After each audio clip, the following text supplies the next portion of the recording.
اور انہی 4 چیزوں کے حوالے سے ایک بات اور سمجھ لیں، بعض اوقات ان 4 میں سے کسی ایک پر اوور ایمفیسائز ہو جاتا ہے.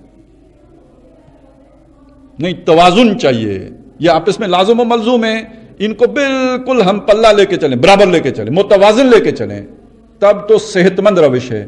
اگر 4 میں کہیں اونچ نیچ آ گئی ہے، عدم توازن ہے، تو اس کا مطلب ہے کہیں کوئی بیماری ہے، کہیں کوئی غلط بات ہوگی. اس کو اس طرح دیکھیں نا، باٹم لائن یہ ہے، ایمان، عمل صالح، تواصی بالحق، تواصی بالصبر.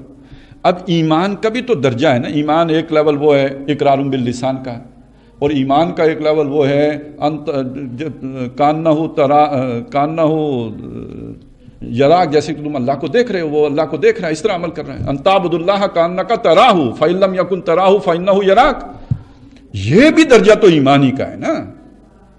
اسی طرح عمل کا ایک درجہ یہ ہے آپ نے فرائض پورے کر لیے، عمل کا ایک درجہ یہ ہے کہ آپ نوافل کا بھی آپ نے ایک تومار رکھا ہوا ہے، آپ تہجد بھی پڑھتے ہیں، چاشت بھی پڑھتے ہیں، آپ جو ہے وہ اشراق بھی پڑھتے ہیں، ابابیل بھی پڑھتے ہیں، اور پتہ نہیں کیا کچھ کرتے ہیں. یہ بھی سارے عمل ہیں. عمل کا ایک درجہ یہ وہ تواصی بالحق، وہ وہاں سے شروع ہوگا. یعنی آپ نے کسی قرض خواہ کا جو ہے وہ قرض ادا کرنے کے لیے بھی مقروض کو کہا، تو یہ بھی تواصی بالحق ہے. اور آپ نے شہادت علی الناس کی جو ہے وہ منصب پر کھڑے ہو کے دعوت حق دی، وہ بھی تواصی بالحق ہے. تو اس کے بھی بڑے درجات ہیں. اور تواصی بالصبر بھی عام باتیں سننے سے لے کر میدان جنگ میں کھڑے ہونے تک کا مراحل ہیں. تو اس میں بڑے درجے ہیں ہر ایک کے اندر، نیچے سے لے کر اوپر تک. اب بالفرض کسی آدمی کا فوکس ہو جاتا ہے اپنے ایمان ہی کو بڑھاتے چلے جانے پر، عمل کی طرف وہ توجہ نہیں، سوچ ہی سوچ ہے، چلتا ہے، بیٹھے رہیں یوں ہی تصور جانا کیے ہوئے، دل ڈھونڈتا ہے وہی فرصت کے رات دن، بیٹھے رہیں یوں ہی تصور جانا کیے ہوئے. وہ عمل سے بالکل فارغ ہو گیا، اور اس نے تصورات کی دنیا میں وہ اللہ تک پہنچ گیا. نیلی پیلی چٹی روشنیاں اس کو نظر آنی شروع ہو گئیں، اور پتہ نہیں کن منزلوں سے گزر گیا، اور کہاں گاہ میری نگاہ تیز چیر گئی دل وجود، اور شب تار میں بھی جنوں میرا کئی منزلوں سے گزر گیا، کہیں سے کہیں پہنچ گیا. ادھر عمل کی دنیا میں کخ نہیں، امبیلنس. یا ایمان کے ساتھ عمل بھی بڑھ رہا ہے، نوافل ہیں، بہت کچھ ہے، اور اس درجے میں پہنچ گیا ہے کہ ساری زندگی گناہ نہیں کیا، آنکھ جھپکنے کی دیر برابر بھی، لیکن تواصی بالحق سے بالکل خالی ہے. تو وہ جبریل کو حکم ہوا کہ بستی پلٹو، تو پہلے اس پہ پلٹو، کیونکہ اس نے تواصی بالحق بالکل ہی نہیں کیا. یا اس کے بالکل اپوزٹ بھی ہو سکتے ہیں. تواصی بالحق بہت ہے. بادشاہوں کو للکارا جا رہا ہے. جمہوری دور میں للکارنا مشکل بھی نہیں ہے. کون سا آگے فرعون ہے جو گردن کاٹ دے گا؟ یہاں جتنی گالیاں مرضی دو، بلکہ رکھے ہی گالیاں دینے کے لیے ہوئے ہیں. اصل حکمرانوں نے نقلی حکمران گالیاں کھانے کے لیے رکھے ہوئے ہیں. 2 گالیاں ان کو بڑھاس نکالو اور کہو ہم نے تواصی بالحق کیا ہے، ادھر نماز بھی نہ پڑھو. ہم نے ایسے مجاہد دیکھے ہیں.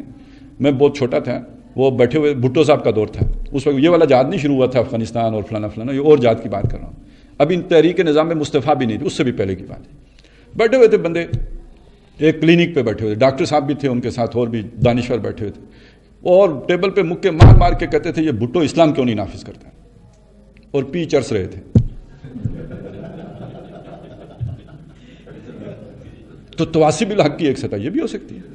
اب بھی کئی لوگ مل جاتے ہیں باقاعدہ، وہ آ کے یہ بات کہتے ہیں یار دیکھو انبیاء نے صرف ایک جو ہے وہ برائی کو چیلنج کیا ہے، باقی یہ کہ اس سے پہلے یہ نمازیں روزے کچھ مکی زندگی میں کیا تھا، تو یہ شرابیں تو بعد میں آ کے حرام ہوئی، تو لہٰذا یہ اتنی زیادہ سختیاں نہیں ہونی چاہیے، بس وہ جو ہے نا باطل کو چیلنج ہونا چاہیے. یہ امبیلنس ہے.